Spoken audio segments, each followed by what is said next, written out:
Okay, so had a little bit of an issue with my transmission Saturday night, last night over at Piedmont. Would shift into second, would not go into third under power at all.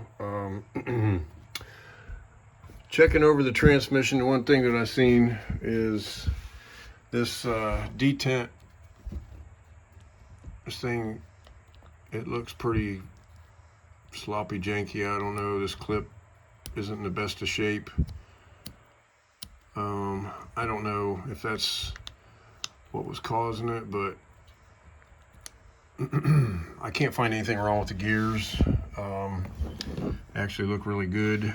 The back cuts on them. If you guys notice, you see that tapered cut.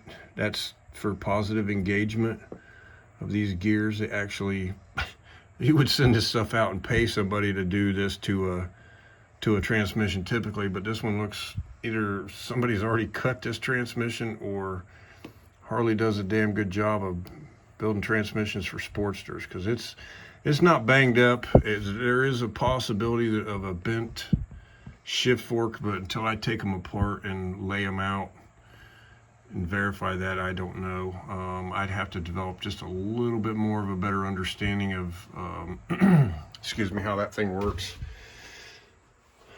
to determine that. But for the time being, this is the other bottom end I picked up to start on the new bike project, and I went ahead and pulled the transmission out of it to put in my bike, so it's in there.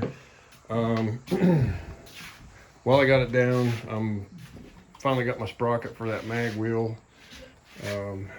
Good news is it looks a lot better on there. The bad news is I still can't figure this out, but that thing's actually about 2 pounds heavier than the old spoke wheel right there that I took off.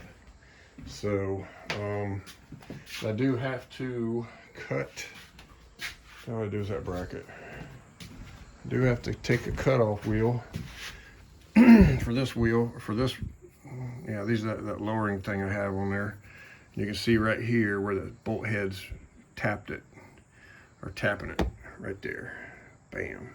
So they clear the swing arm, so I'm going to cut this thing back with a cutoff wheel. Get that out of the way, because when it's on there, it actually hangs over this way quite a bit. So I'll cut that off, clearance that, put that back on there. I'm hoping I'll have this thing ready to go next weekend again. I think I've learned enough about it. I definitely went in the right direction with the fuel. When I jetted it up, it was running quite a bit better. A lot better mile per hour, a lot better 60-foot times, pulling hard. Of course, until the shifter started to malfunction. But anyway,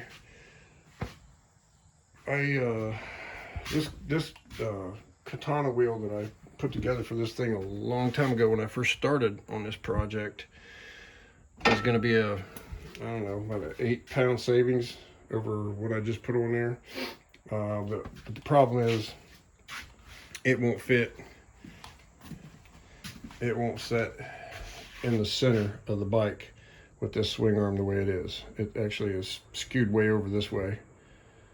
So I have to widen the swing arm on this side to get that to work. And I think while I'm at it, since I've got a couple of extra swing arms, got one laying down there and one right here on this new frame I bought to start my new bike with, that I can use those, all three of them. Maybe I can, I don't really want to go 10 over with this bike, but I mean, I could probably with 2 swing arms, I might be able to easily make it about a 6 over. It's really not too bad to ride stock wheelbase, surprisingly. But you know, I'll definitely put up a new video when I start mocking up that new bike down there. It's going to have a GSXR 750 front end on it. So I'm going to have to modify, make a steering stem for that to get that to work. Already been on the phone with DME about building me a chrome molly swing arm for this one. It's going to be a 68-inch wheelbase, 90 cubic inch engine with the biggest cylinder heads Hammer offers. They call them the BFH heads.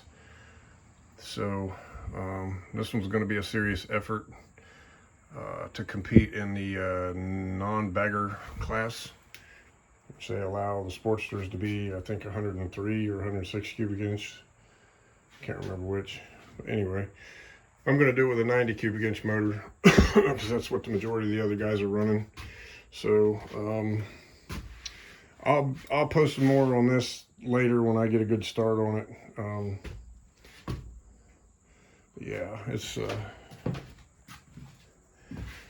learned a lot on this in the last few outings. I think I'm ready to get going. If I get these few last details tied up, put some transmission oil in it, put the derby cover back on, get this wheel fitted. A little bit of work there, not too much. Get that wheel on there, get her loaded back in the trailer, and hopefully we'll be back out next weekend. So until then, y'all, thanks for watching. Appreciate your support. If you haven't already, don't forget to subscribe and hit that like button. Thank you. Have a good evening.